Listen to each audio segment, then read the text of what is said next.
All right, so we are here in the makerspace at the Thunder Bay National Marine Sanctuary, and I have Hannah Hazewinkle. She's an education specialist here for the Thunder Bay National Marine Sanctuary. And Hannah, all summer long, kids, adults, people of all ages can get their hands on different ROV making kits where they can put together ROVs. Can you just tell us a little bit more about this opportunity and how folks can go engage with their sanctuary? Yep, so most Wednesdays and Saturdays this summer we'll be offering ROV open houses from 10 a.m. to 4 p.m. And so we'll have these lovely, what we call ROV in a box kits ready to go, and people can come in and build the kits and drive them around in our tank here. And then there will be some additional programming, some like levels and challenges and like a little passport that they can complete for some small prizes. So I'm really trying to encourage kids to get into their sanctuary. Technology can be integrated and used to explore. Well, we have a kit set up here right now, so I am ready to dive in and see if I can put this together. So you're going to work on the frame first. These are all your frame elements. All right. And then once the frame is built, then we'll work on adding the motors and the control box. All the fun stuff that makes it go. Yep. And of course, if you come to an open house, you don't have to use the instructions. You can free build a super cool looking ROV and use it to try and accomplish some missions in the tank. But that's really cool. So you can pretty much kind of do whatever you're feeling. Obviously with those challenges, I'm sure you'll probably want to make the coolest ROV, or there'll be awards and prizes for things like that. And you know, using this type of technology has become so big on the Sunrise side throughout our high schools, our middle schools. We're seeing more and more kids involved. Why do you think it's so important to get these children as well as adults exposed to technology like this? Well, in our increasingly STEM world, STEM education has become a really big priority of our education system here in Michigan. So what's really cool is that students can be learning robotic skills while they're in elementary school, junior high, high school, and that gives them some of the skills that make them very employable once they graduate. So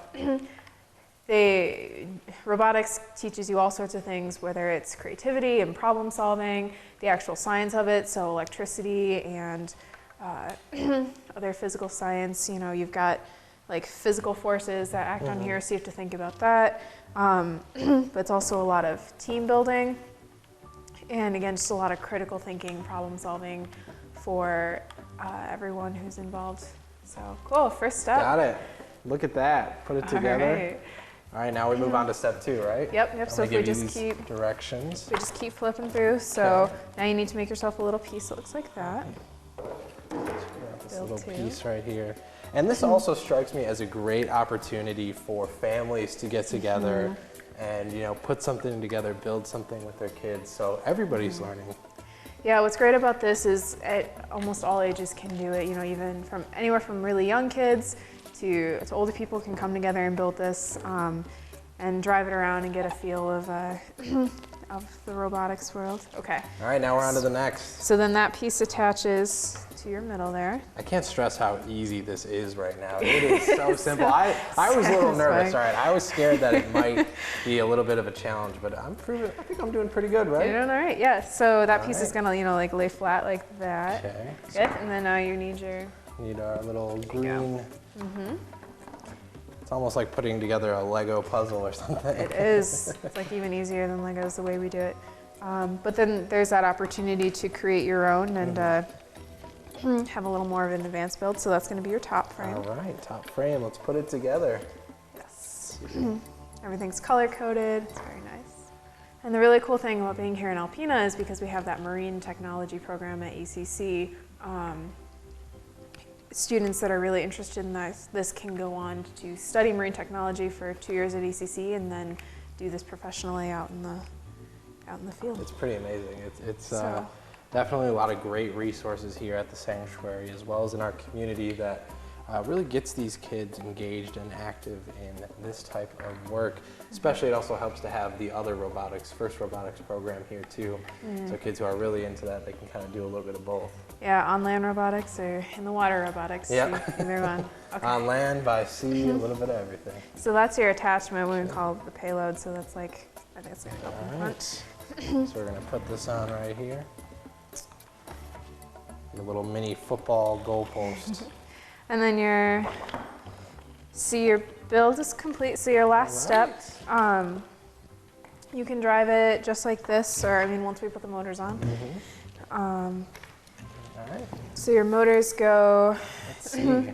and the motor direction it makes a big difference. You need two of them facing towards the back and one facing up and down. Gotcha. And that's so that you can drive it in 3 dimensions. And you want to make it so that all the wires are coming out, up and out the back, like it shows here, because that'll make it easier to drive. So we're gonna want to put one here. Yep. All right. And then we're gonna want to take the other one and put it right over here. Yeah. Okay, and then one more motor goes In the middle. And that one goes up and down. So this is where some of those, that physical science comes in, right? So we can talk to youth about, okay, so why does one of the motors have to be facing a different direction? Well, you want your ROV to go up and down in the water, right? Yep. All right. Looks good. And then these, the build doesn't show them, but I guess it's up to you. So these are your pontoons. These are for flotation. Okay. So they help your ROV stay more suspended in the water column instead of like just sinking straight to the bottom. But it'll drive either way. So it's personal. It's a style choice. Oh, I all about the style. So I think we got to put them on, right? Where would these bad boys go? So they would go up in the top Okay. here. Perfect. And so these are basically just pontoons. They're just filled with air. And all right, I'm are we ready to ready. drive? Yeah, let's drive. All right. So they're in. All right, throw her in up. Yeah. All right. All right. We plug her in over here, and then here's your control box. Wow. So get a feel for which switch goes to which motor, and then we'll get the tether in here. Nice. We're crashing. And that goes down. All right. Oh. So you can hit 2 of them at a time, and that'll help you turn.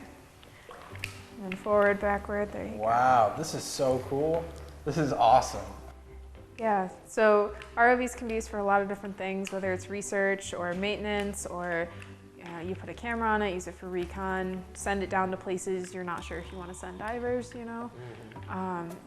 But really what we want people who come to the sanctuary this summer just to know is that this technology is fun and anyone can do it, and it's a good way to be creative and kind of explore a different aspect of your National Marine Sanctuary this summer. Absolutely. With your family. And it's free. It's free, open to the public. Again, most Wednesdays and Saturdays this summer, starting, I think Father's Day weekend will be our first one. Awesome. And on Father's Day too, we'll have on that Sunday, we'll have a workshop going, so. Well, Hannah, thank you so much for your time today and walking me through the ropes. I really had a blast putting together an ROV. It really is that simple and super easy, so I encourage you to come on down and put together your own underwater ROV.